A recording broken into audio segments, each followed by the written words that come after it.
Weather coverage you can count on. Jackpots, it's Mega Millions.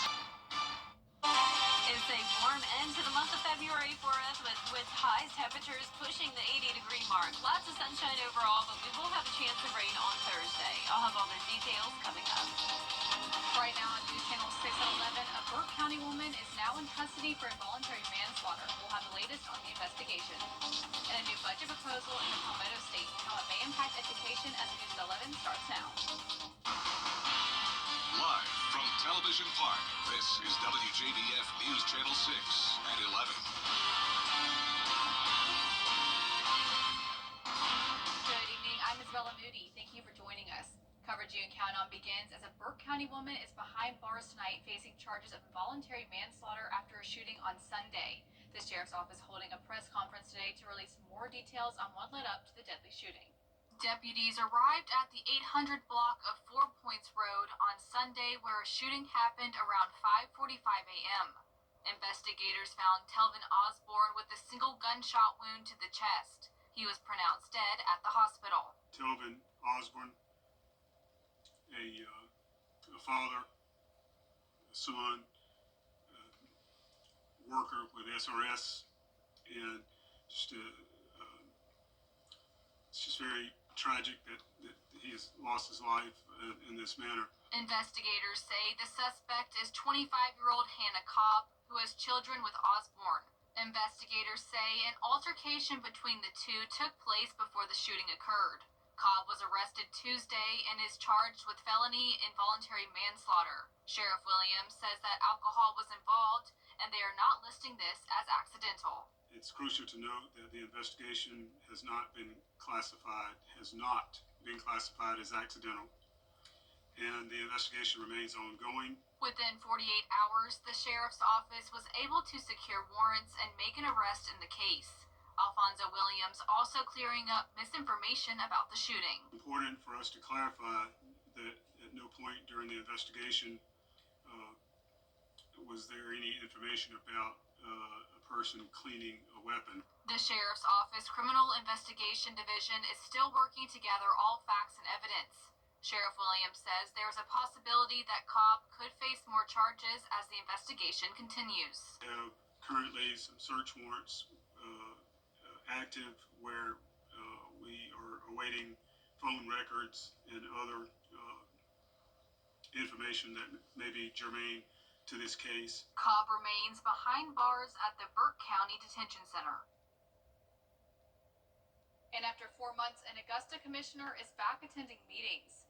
Back in October, Brandon Garrett stepped away from his commission duties for what he said were spiritual and mental health concerns. Garrett rejoined the board at today's meeting, telling city leaders he sought counseling during his away time.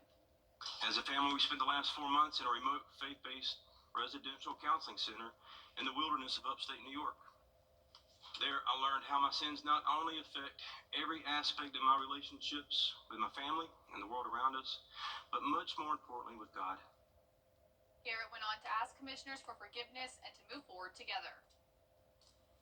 Time now for our first check of the weather. Here's Chief Meteorologist Jennifer Tracci. Well, it was a nice warm day, lots of sunshine as well, but we did have controlled birds in the area, so you may have noticed it was a very hazy sunset this evening. Right now on our Terry Lambert Hyundai Skyview cam, we do have clear conditions looking into the Amentum Center in Aiken. Now, as for our almanac, we had a chilly morning, low of 35. That puts us 5 degrees below our average temperature of 40, but our high today was 76. That puts us 10 degrees above average, and I'm expecting above average temperatures over the next 2 days. Around the CSRA, a mix of 40s and 50s at this 11 o'clock hour. 48 in Barnwell, 52 in Augusta, Evans at 57, Millen and Swainsboro right at 50, Aiken a bit cooler at 46, 56 though in Gibson, and 52 in Edgefield. Dew points are in the 30s. We have dry air in place with high pressure in control. Winds are coming in up to around 7 miles per hour out of the northwest. And as for our satellite and radar, there's the high pressure down in the Gulf. So clear skies across the area as low pressure continues continues to move further into the Atlantic. So a nice start to our Wednesday morning, right around 40 degrees. So you'll still need a jacket early on, but definitely won't need it in the afternoon. Check out this high, 77 degrees, 78 on Thursday. Some of our southern line counties could definitely make it to 80. A few evening showers will be moving through with a cold front passage, and that'll drop us back down to the upper 60s on Friday, and we'll continue to go back and forth from the 60s to 70s over the next 10 days to come. I'll have a look at that coming up shortly, but back to you, Isabella. Thank you, Jenna. A letter sent to Columbia County residents about drinking water contamination circulating on the internet. On February 12th, residents received a letter notifying them of a TTHM drinking water contamination. Water utility specialists say as soon as they were notified by the EVG, they sent out a notification in a paper document along with utility bills, while county water utility managers say the issue is harmless. The way residents were notified was a concern. It was very concerning. I didn't see the letter myself because usually, like others, when we open the mail, we tend to, get rid of the excess mail that's in there.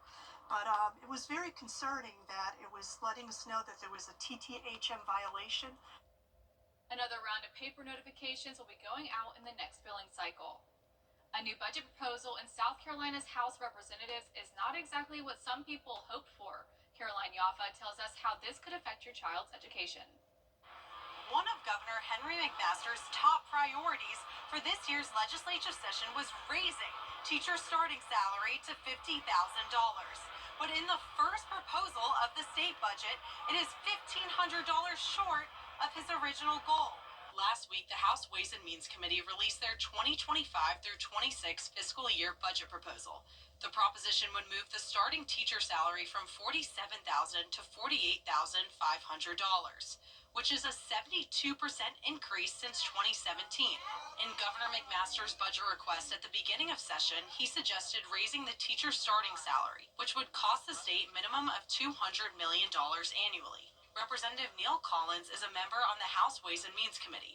He says they only have a finite amount of money. Patrick Kelly from Palmetto State Teachers Association says the teaching community is pleased with the committee's significant investment in teachers, but hopes they live up to their promises. That they're going to get to $50,000 minimum pay by 2026.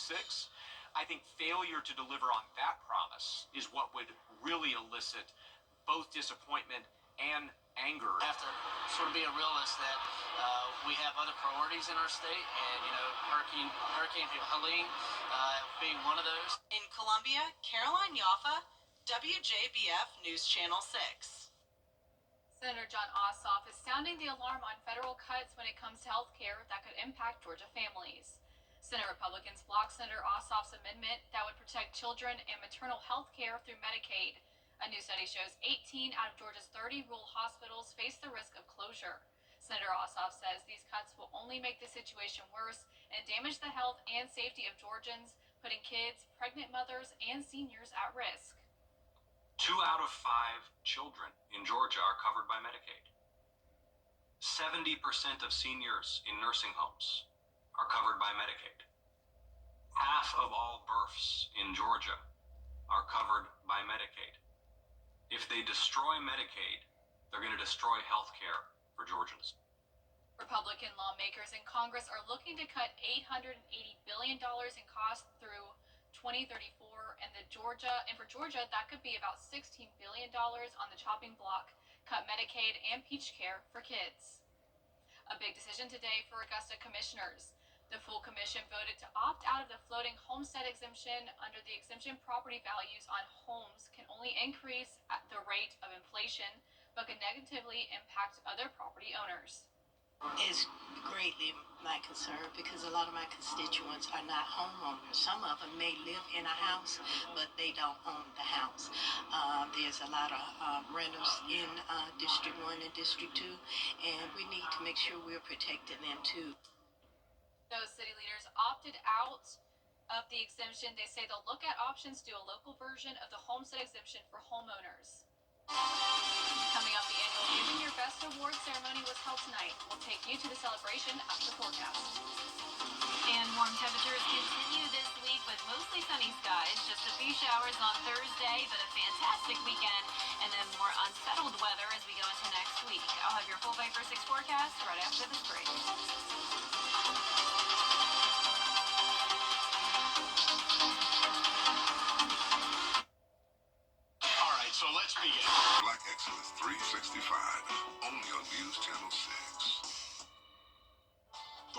Upper 6 Skyview Network, sponsored by Terry Lambert Hyundai. Now, your most accurate forecast with WJBF Live 5 for 6. Welcome back. I hope you had a wonderful Tuesday and enjoyed this warm weather. Right now on our Terry Lambert Hyundai Skyview cam, we still have clear skies looking out in the distance here over the river. We're sitting at 52 degrees, winds coming out of the west-northwest, very light, just 3 miles per hour, dew point of 38, visibility down to 9 miles. We do have some haze still in the sky due to the controlled burns earlier and around the CSRA, a mix of upper 40s through upper 50s. Sparta at 54, but 58 in Washington, 46 in Aiken, 48 in Saluda, Millen at 50, 45 in Sylvania. And you can see here on satellite and radar, we don't have much going on across the two-state. High pressure is down in the Gulf, and then we're watching this cold front that'll be coming in from the west. Right now, no rain associated with it, and it is going to stay pretty much a weak front, but it's possible we could see some rain on Thursday. We'll get into that in a moment. But in the meantime, tonight, right around average, 40 degrees will be your low, and then our highs tomorrow, anywhere from the mid to upper 70s. I'm expecting 77 across the metro, so over 10 degrees above average. Here's our day planner, starting out with calm winds, 40 degrees, upper 50s at 10 a.m., 74 by 2 p.m. It will be hazy sunshine, though, with poor air quality. We have the controlled burns continuing tomorrow. That happens often with high pressure and light winds in the area, but unfortunately, that also leads to the poor air quality. So if you are sensitive to that, if you have respiratory health issues, limit your time spent outside tomorrow, even though I know it's tempting to be outside with how warm it is. Keep the windows and doors closed, run the air conditioner, but make sure the filters are clean and keep the fresh air intake closed. So keep that in mind for our Wednesday. We're also going to need some rain sometime soon. We're seeing that first phase of drought across the CSRA. It looks like we'll be wrapping up the month of February with around an 1.5 inch deficit. So far, we're only up to around 2 inches for the month. It has been pretty dry lately, and for the most part, still staying dry. Just a 30% chance of rain on our Thursday. So on our futurecast tomorrow at 6 a.m., clear skies, winds out of the northwest, but as this cold front approaches, winds will come in from the south. So we'll have opportunity to warm up big time on Thursday, with our southern line counties possibly getting to around 80 degrees. Now, because of the warm weather, I do think this front will gain a little momentum as it moves into the CSRA, bringing the possibility of some brief heavy downpours, maybe a rumble of thunder and a little lightning, but no threat of severe weather, no widespread rain by any means. And check out Friday at 6 a.m. Back to clear skies and a bit of a cool down. So here's a closer look. 3 p.m. on Thursday, we'll see some cloud cover. Northern counties get the rain first, and it's going to be a broken line, so it's possible that Augusta may not even get a single drop of rain. And then as this moves down towards the south, that's when we may see the possibility of some brief heavy rain. And there's still a chance that it may look a little bit more daunting than what this is showing, but still, I'm not expecting severe weather or any flood concerns. Our 10-day forecast is showing a beautiful sunny weekend. We'll see a variety of temperatures, mid-70s on Saturday and then mid-60s on Sunday. So either way, it's going to at least be mild outside over the next 10 days. We'll keep going back and forth from the 60s to 70s. A few weak fronts coming through next week, bringing some cloud cover and rain chances. But overall, a really nice 10 days. I'm looking forward to the spring-like weather continuing. Yes, very exciting. Thank you, Jenna. The annual Giving Your Best Awards banquet was held tonight at the First Baptist Church. The banquet was held to honor the 12 honorees of the past year's Giving Your Best Award. One recipient tells us how this award helps spread the word about his work. For me, it's a labor of love. People worry about me burning out, but it's something I honestly look forward to. And so getting that recognition just sort of helped us. Actually, it got us a lot more attention. A lot more people found out about Compass for Hope, and that's a huge blessing because we love to get more and more people in the community involved with what we do. Nominate someone for Giving Your Best Award, go to WJBF.com. The White House says over 1 million federal workers have responded to Elon Musk's ultimatum email. We'll have the latest after the break. But first, the winning numbers for tonight's South Carolina lottery are Pick 3, 5, 3, 8, and the Pick 4 winning numbers 6, 3, 3, 4, Powerball 2. We'll be right back. There's strength in numbers. Republicans and Democrats in the state of New York, Josie and Thompson squaring off in the Elite Eight, and North Augusta looking to advance against Gray Collegiate. We'll have those highlights in sports.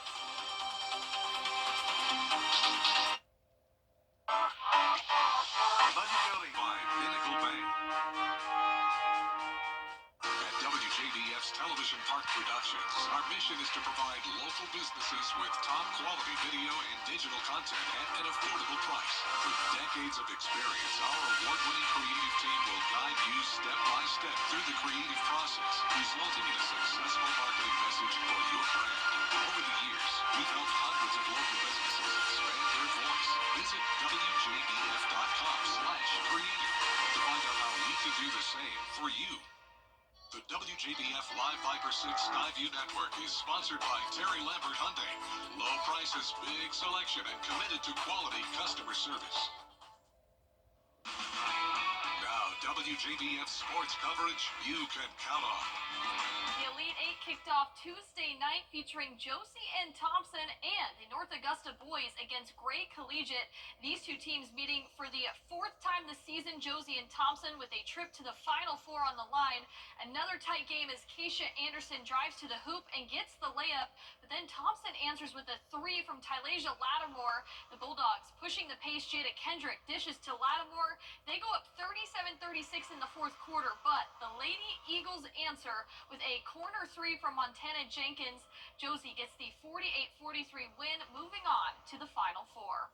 Over to North Augusta, the Yellow Jackets facing off against Gray Collegiate Academy, their lone loss on the regular season. North Augusta on the move. Jordan Rouse drains the corner three, but then Gray Collegiate's Hunter McGraw comes up with the steal, and he takes it coast to coast. The War Eagles up 51-47 in the fourth, but then Deron Dunbar answers back with a spin cycle move over his defender. He gets the friendly roll.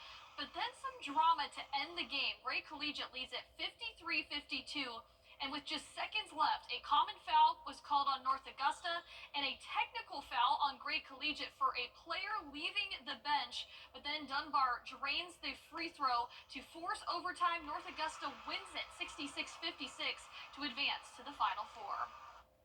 And the Washington Wilkes Lady Tigers beat Telfair County 54-51, advancing to the Final Four in the Class A Division II in the GHSA. Up next, they'll play Macon County on Friday. The Augusta Jaguars close out the final week of the regular season on the road against Georgia College, then on Saturday against USC at Beaufort. It's a pivotal last week of the regular season as the Jags are just 2 games behind Columbus State for first place in the Peach Belt Conference standings. AU coming off a 65-61 win over North Georgia on senior night, where Dimitri Gardner led all scorers with 32 points. Senior Maxim Madison posted a double-double with 12 points and 15 rebounds. Augusta returns to Christenberry Fieldhouse on March 5th to host a first-round Peach Belt Conference game. We're going to go to Georgia College, play a team that shoots the ball very well, a very good rebounding team, and it's fighting to get into the conference tournament. And desperate teams are hard to play this time of year. And then we go into Beaufort, they're fighting for a home playoff game. So 2 different type of teams, and looking forward to keeping momentum going as the season progresses. And Augusta grabbed the 89-79 win over Georgia College. And the Georgia Bulldogs boosted its hopes for its first NCAA tournament berth since 2015 with an 88-83 win over third-ranked Florida. The Bulldogs ended the Gators' 12-game winning streak in the series, giving head coach Mike White his first win over the Gators. Blue Cane sank the go-ahead three-pointer to seal the victory for the Dogs. Up next, they'll face the South Carolina Gamecocks March 4th. That's it for sports. We'll be right back. Transform your bathroom with countersink. Only on News Channel 6. Hazy sunshine in the forecast tomorrow with warm temperatures continuing. 77 is your high, 78 on Thursday with a 30% chance of rain. Back to sunshine and dry weather Friday through Sunday, a mix of 70s and 60s for highs, and same thing again next week for that first week of March with isolated rain chances. Great news for girl dads. A recent study shows that fathers with daughters actually tend to live longer lives. Researchers suggest each daughter adds about 74 weeks of life to their dad. Though the reason behind the pattern is unclear. Some experts believe it's because girls encourage dads to live healthier lives. Experts say it's a father is always drawn to protect their daughters, motivating them to live longer. Aw, that's sweet. No, I love To that. the girl dads, yes.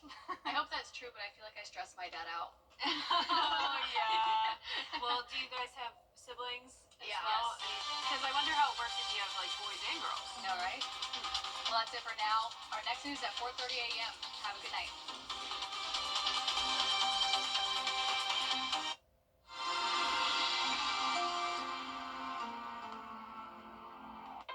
Buying a home can be a huge... Well, in the street, we're in your corner.